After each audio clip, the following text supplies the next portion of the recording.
Welcome back, everybody. I'm Scott with Off Grid Stoves and More.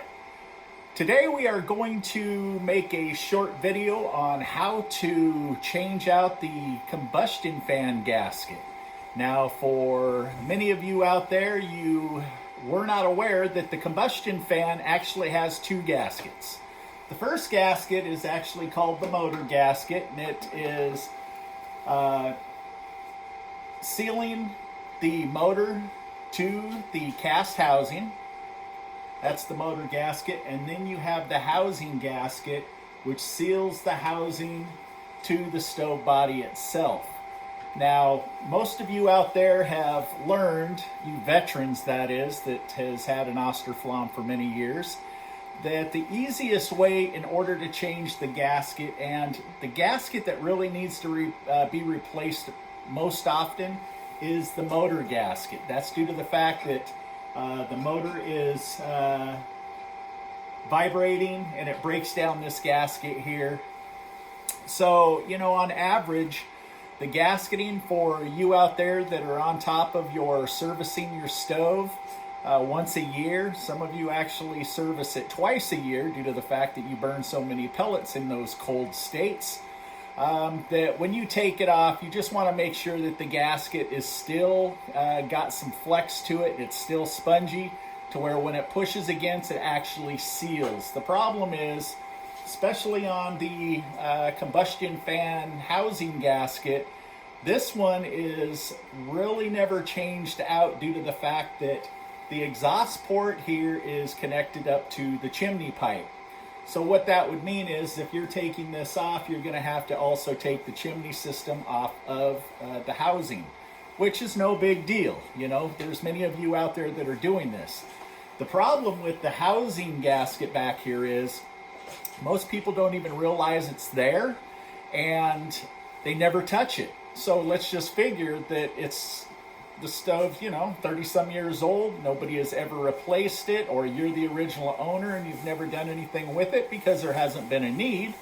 The gasket will break down. You know, after 30 years, everything's going to break down. Look at me. So what I'm getting at is you're eventually going to either have to make the decision to change out that gasket to where you're going to have to do a little extra work and disassemble the chimney system from the housing, or you're eventually just going to have an air issue with your stove, and then it's going to come down to troubleshooting it. Now, most of you out there that talk to us, we always highly recommend that if you notice that your stove is starting to have a little bit lazier flame, you're having a little bit more soot in your stove, that is due to more than likely a gasket wearing out, and it's allowing more air into the stove, and it's making the pellets burn richer, which means that there's more soot and fly ash and so forth. So we always recommend that if you change out a part, replace the gasket, okay? So what we're gonna do today is we are going to actually take both the motor and the housing off just to show you how easy it is to change it out. These already have new gaskets on them, so I'm just gonna take it apart and show you pretty much how to take it apart.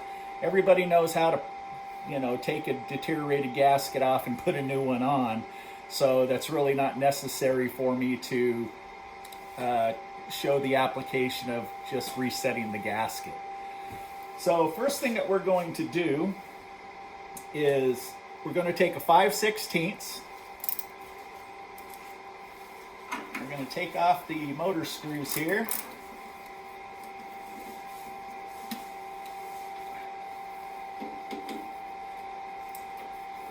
Now I can talk while I'm doing this. This stove here is rather unique. This is going to be the first hybrid Austroflamm that we know of that's ever been created. And what a hybrid Austroflamm is, we are putting all new Rika components on an Integra One body. We are going to make a video of when it's ready to go and it's ready for sale. And we are about probably a week away, depending on how the holidays go. And honestly, we have been just slammed this year, especially with Austroflamm problems. A lot of Austroflamm problems. Okay, so the 4 screws you just seen me remove. Here is your motor gasket. Okay, there's 2 types of gasket that you can get. We have what's called a tape gasket, which is what we use because the stamped out gaskets are really kind of ridiculously priced. We do have the stamped out gaskets, but this way here, it just works. It works for us. So that's what we end up doing. So if you end up calling us up, we're more than likely going to send you the tape gasket.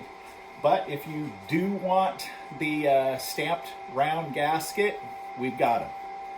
Okay, so that right here is a good time for you to check the impeller, make sure that it's all clean, make sure that when you spin it, there really isn't any sound as in squeaking or grinding or rattling in any way, because if there is, that means that that motor bearing is probably shot and this part is going to be short-lived, or Mama's going to have you contact us for a new fan because the noise is going to drive her so crazy that she's going to probably smack you around a little bit. So after you inspect the fan, you can then inspect the inside of the housing. Make sure that everything is looking solid, clean it all out, nice and purdy like. You can also, this is a good time for you to change out your low limit. If it's been several years, give us a call. They're really inexpensive. That way you don't have any issues that are going to be popping up on you. Many videos out there talking about the low limit and the high limit snap discs. So this one here's already got a new rubber grommet on it. Everything is airtight here. So the next thing that we're going to do is we're going to take a 10 millimeter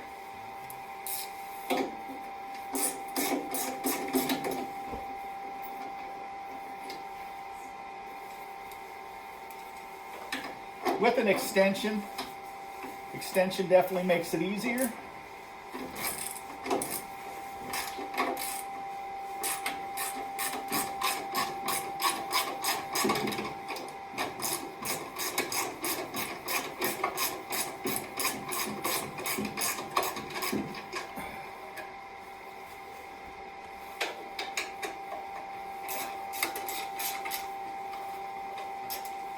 Oh, it's a beautiful day in the neighborhood. Won't you be my neighbor?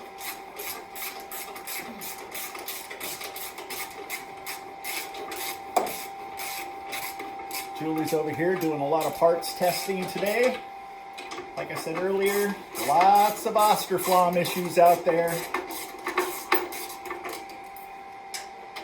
And we appreciate you guys hitting the like button on these videos because it helps the algorithms locate us for those out there that are having issues. I really appreciate it.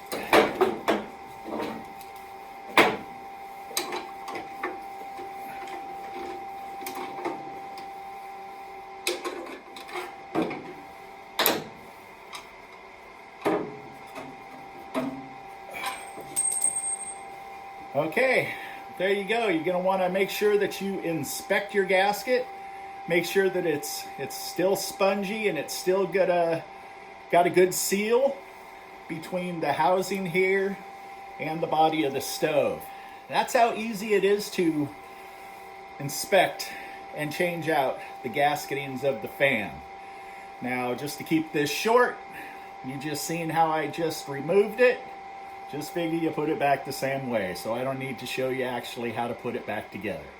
Alrighty, you guys, if you have any questions whatsoever, any issues with your stove, noises, smells, your stove is acting like it's got a mind of its own and it's the combustion fan is running high and low, or you have a lazy flame, or it's turning itself on or shutting itself off, or it's just dead. You go to turn it on and it just has no power whatsoever. We did just put another troubleshooting video on that I tried to hit a few more areas compared to random videos out there that does have troubleshooting issues addressed. So take a look at it, check it out. Again, this is going to be the first hybrid Austroflamm, a 2.1. And it's going to be pretty cool, you know, having the very first hybrid. So if anybody out there has heard about how incredible Austroflamms are, the hybrid is going to be the Integra 1, but it's going to have all of the luxury conveniences of the Integra 2. So you'll actually be able to program it to where it'll turn itself on and shut itself off twice a day. It will have more control over all of the components, turning the convection fan up, the combustion fan, all kinds of good scenarios. It's also going to have what's called the burn quality setting, to where if by chance you do have some bad pellets, you can change the setting on the stove. And for you Rika owners out there, you know what I'm talking about. You can change it from FU1, from premium pellet status, to FU2, to not so good pellets. Thanks again, all of you out there, for all of your support. And if you do have any questions, or if you do need to order parts, email us please between September and March or April, because we are so overwhelmed. Your emails comes right to our cell phone and we respond quick. If you call 800-348-1021, you will get a hold of one of our fine operators, and they will take your name and number, and it will take up to 24 hours for Julie and I to get back to you. So again, email offgridstovesandmore@gmail.com. You guys stay safe out there.